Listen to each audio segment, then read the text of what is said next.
An investigation is underway looking into how a man died while removing a tree stump from a property in Jacksonville's Lakewood neighborhood this afternoon.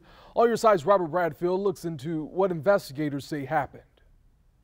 This police presence on Redwood Avenue tells of the unfortunate outcome.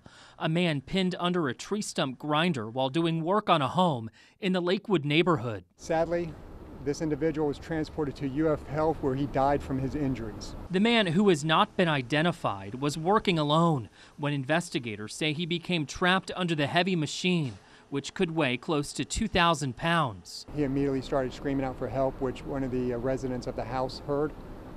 They came out, found him trapped underneath the equipment. Police have not said what company the man works for, but vehicles with Shaw's Tree Service were seen outside the home. The Jacksonville Sheriff's Office and OSHA, the Occupational Safety and Health Administration, are investigating. We reached out to OSHA for comment, but have not heard back.